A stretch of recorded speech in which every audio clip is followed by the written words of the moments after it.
Assalamualaikum warahmatullahi ta'ala wabarakatuh.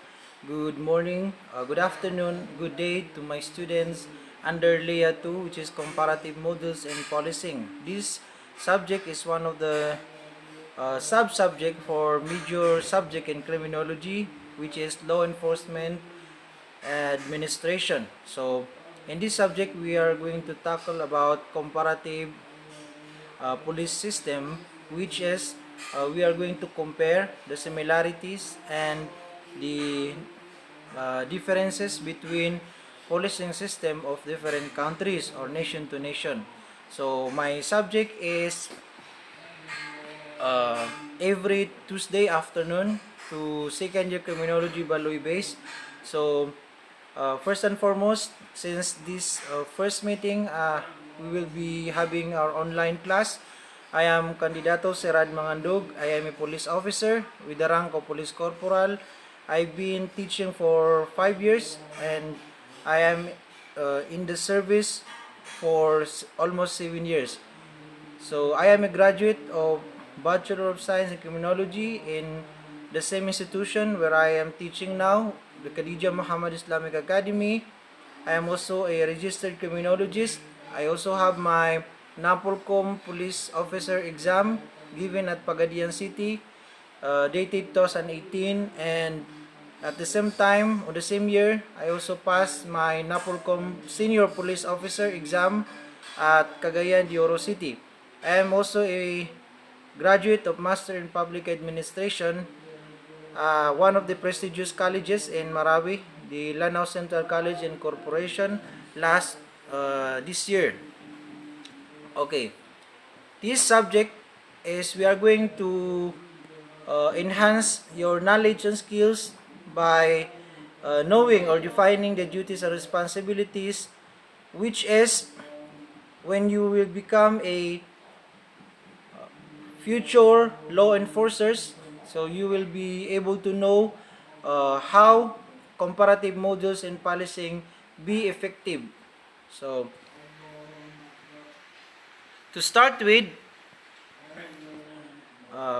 when we say comparative police system, so ang una-unang mailalagay sa ating utak is we are going to compare the similarities, as I have said a while ago, kung ano yung pagkakatulad, pagkakaiba, at ano yung magagandang bagay na meron ang isang nation, ang isang country, na po pwedeng makatulong sa ating pagpapatupad ng batas. Halimbawa na lamang, ang kalapit na mga countries sa Pilipinas, for example, ang Myanmar, Malaysia, Indonesia.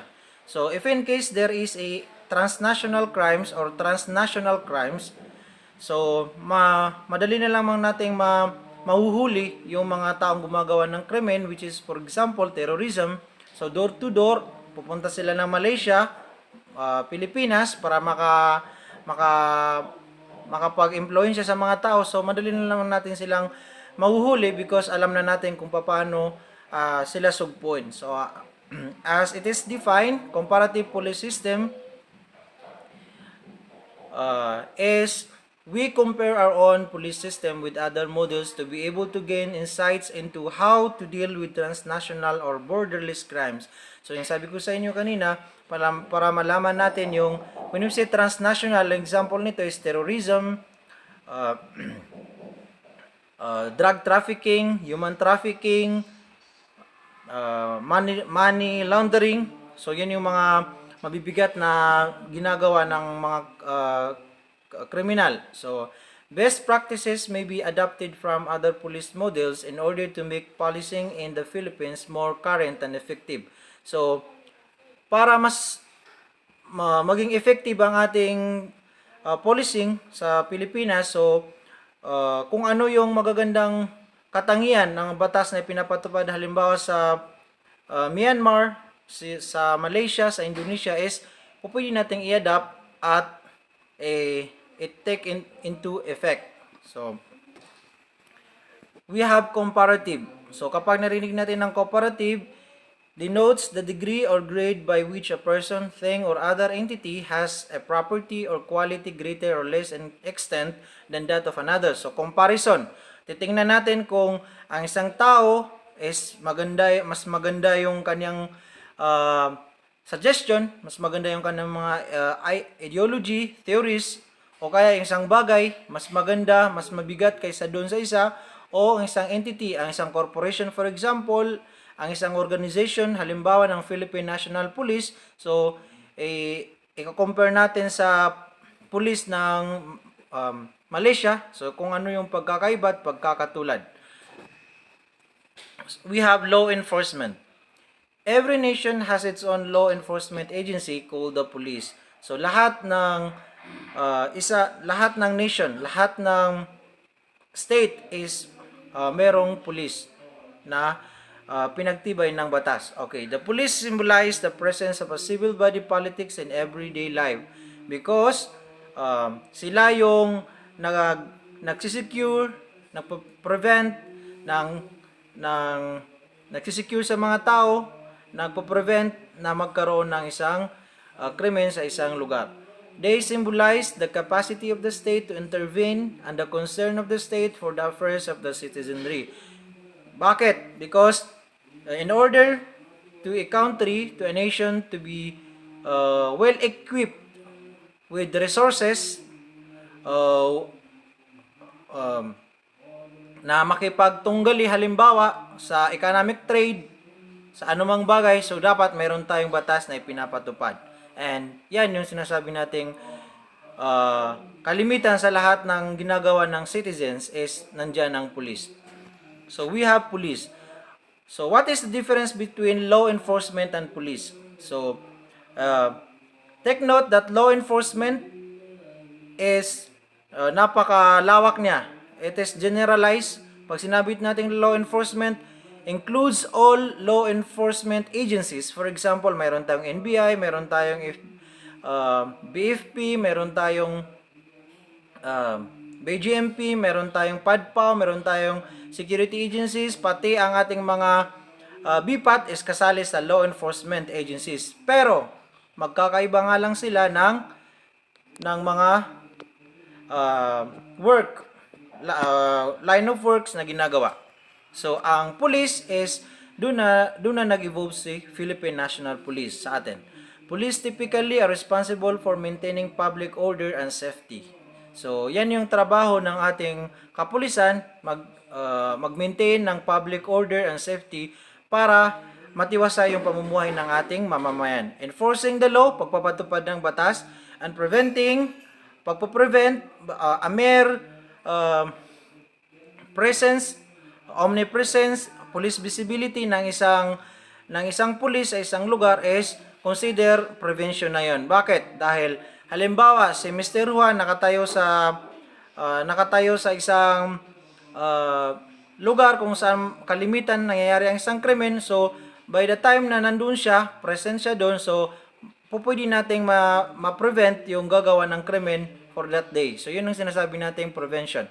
Detecting. So, nandiyan ang mga investigation, nandiyan ang ating investigation through magkakandak tayo ng surveillance, tailing, for example. So, siguro naman alam niyo na ito dahil tapos naman ninyo yung mga basic na meron kayo. So, it is expected na kapag second year ka na is halos lahat ng batas is memoryado mo na, although hindi naman siguro karamihan dahil nandito tayo ngayon sa online modular learning. So mag-exert naman kayo ng effort na magkaroon ng time magbasa, makinig sa mga instructor ninyo.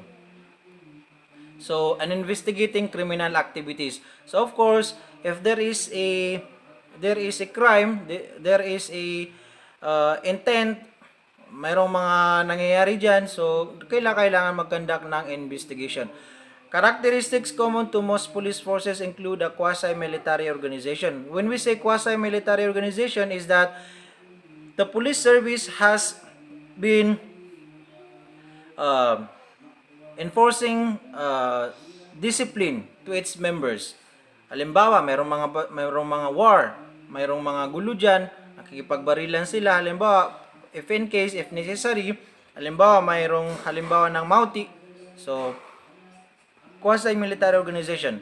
a uniform patrol and traffic control force. Okay, makikita natin ng mga pulis dyan na nagpapatrol. Patrolling, by the way, is the backbone of the law enforcement, police force. And traffic control force, makikita niyo din sila sa mga traffic areas. Plainclothes Division for Criminal Investigation. Yung sinasabi natin Plainclothes Division, yung sa mga nag-iimbestiga, sa mga intelligence, halimbawa, hindi natin makikita na naka-uniform sila. And a set of enforcement priorities that reflects the community's way of life. So, every action, halimbawa, nandiyan ang birthday ng isang citizen, kung kailangan ng security, for example, so nandiyan pa rin ang police. Malalaking event ng isang munisipyo, for example, so kailangan pa rin ng event. Administration may be centralized at the national level downward or decentralized with local police forces largely autonomous. So, ang pamamalakad sa police, PNP, is sinasabi nating centralized, pare-pareho. Kung ano yung pinapatupad sa halimbawa sa NCR, sa Manila, so ipinapatupad sa Mindanao. National level downward, pababa, decentralized. Ang ibig sabihin ng decentralized is lahat ng taong nasasakupan niya is kailangan bantayan yung kaligtasan with local forces largely autonomous. Okay, so there is a word policing. Anong ibig sabihin ng policing? Ang ibig sabihin ng policing is the way you act, the way you enforce the law. So yun ang ibig sabihin natin ng policing. Okay, one of the most important of the functions undertaken by the every sovereign government.